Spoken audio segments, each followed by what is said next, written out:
Pod.ai. सोचिए, एक ऐसा महान कवि जिसके बारे में हर कोई जानना चाहता है और वो अपनी ही कहानी सुनाने से मना कर दे। ठीक यही किया था महान जयशंकर प्रसाद ने। पर सवाल यह है कि आखिर क्यों, और जिस तरह से उन्होंने इनकार किया वो अपने आप में एक कहानी बन गई। चलिए आज इसी फैसिनेटिंग कहानी को समझते हैं। यही तो सबसे बड़ा सवाल है ना? भाई कोई पब्लिक फिगर है तो लगता है कि उसे तो खुद को एक्सप्रेस करना ही चाहिए।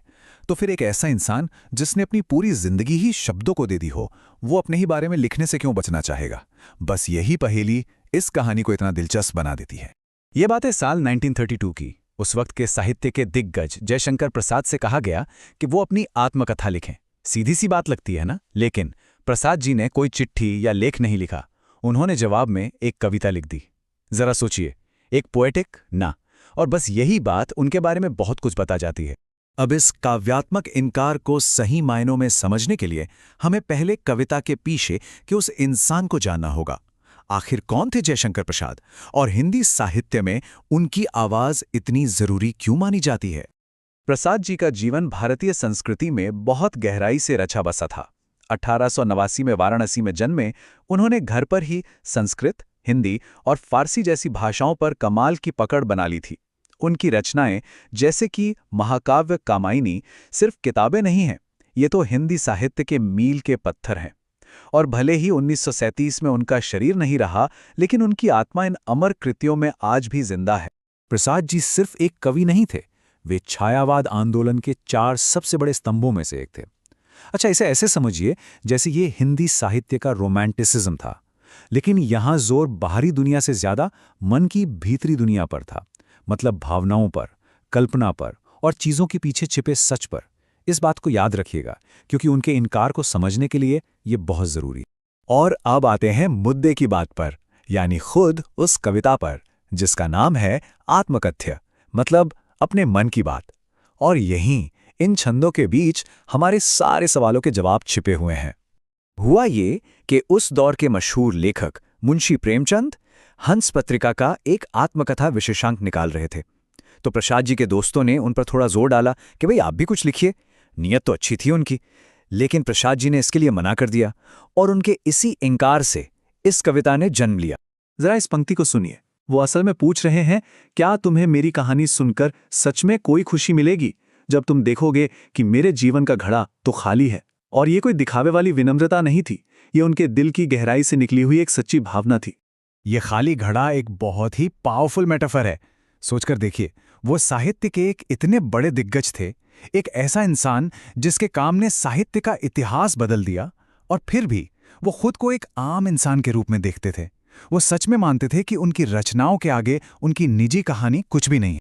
फिर वो एक कदम और आगे जाते हैं। वो पूछते हैं कि मैं अपने जीवन की मधुर चांदनी रातों की, मतलब अपने सबसे पर्सनल, सबसे प्यारे पलों की उज्जवल कहानी सबके सामने कैसे गा सकता हूं? उनके लिए प्राइवेसी एक पवित्र चीज थी। प्रसाद जी के लिए कुछ यादें इतनी कीमती थीं कि उन्हें किसी से बांटा नहीं जा सकता था। ऐसा नहीं था कि उनके पास कोई राज थे, बात यह थी कि उन पलों को दुनिया के सामने लाना उन्हें अपवित्र करने जैसा था। वो उस खुशी को ऐसा बताते हैं जो इतनी नाजुक थी कि छूने की कोशिश करते ही गायब हो गई। बहुत पर्सनल, जिसे दुनिया के सामने नहीं रखा जा सकता था। और एक बार फिर वही हैरान कर देने वाली विनम्रता। वो अपने जीवन को छोटा कहते हैं और पूछते हैं कि इससे बड़ी कथाएं कैसे बनाई जा सकती हैं। मतलब वो अपनी जिंदगी को किसी बड़ी कहानी में बदलने से साफ इनकार कर रहे थे। लेकिन बात सिर्फ विनम्रता और प्राइवेसी की नहीं थी, बात दर्द की भी थी। देखिए, आत्मकथा लिखने का मतलब है पुराने घावों को फिर से कुरेदना, और उससे भी ज्यादा इसका मतलब होता है दूसरों की गलतियों और उनके धोखों के बारे में बात करना, और वो ये बिल्कुल नहीं करना चाहते थे। ये लाइन शायद इस कविता की सबसे ज्यादा दिल को छू लेने वाली लाइन है। वो लिखते हैं, अभी समय भी नहीं, थकी सोई है मेरी मौन व्यथा। उन्होंने अपने दर्द को एक थके हुए सोए हुए इंसान की तरह दिखाया है, और वो कह रहे हैं कि उसे क्यों जगाया जाए। ये खुद को बचाने और अपने ही अतीत के लिए दया दिखाने का एक तरीका है। उनके इस फैसले को पूरी तरह समझने के लिए हमें उनकी कला को भी देखना होगा। उनका ये इनकार सिर्फ एक पर्सनल फैसला नहीं था, ये एक आर्टिस्टिक फैसला भी था, और इसकी जड़ें उस साहित्यिक आंदोलन में थीं जिसका उन्होंने नेतृत्व किया था, छायावाद। तो आखिर ये छायावाद है क्या? इसे एक ऐसे आंदोलन की तरह सोचिए जो सिर्फ फैक्ट्स पर नहीं बल्कि मन की भीतरी दुनिया पर फोकस करता है। इसका मकसद सीधे सीधे कुछ कहना नहीं, बल्कि सिंबल्स और मेटाफर्स के जरिए भावनाओं, कल्पना और प्रकृति के साथ गहरे कनेक्शन को एक्सप्रेस करना है। और यहीं पर असली टकराव साफ दिखाई देता है।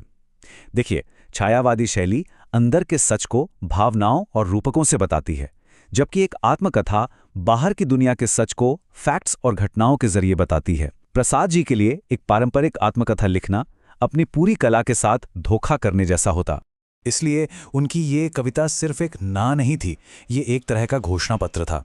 इसके जरिए वे कह रहे थे कि गहरा सच फैक्ट्स में नहीं, बल्कि भावनाओं और अनुभवों में होता है, और इस सच को सिर्फ कला के जरिए ही बताया जा सकता है, जिंदगी की घटनाओं की लिस्ट बनाकर नहीं। तो चलिए अब सब कुछ समेटते हैं। प्रसाद जी के इस फैसले के पीछे असली वजह क्या थी, इसे हम कुछ मुख्य पॉइंट्स में समझ सकते हैं।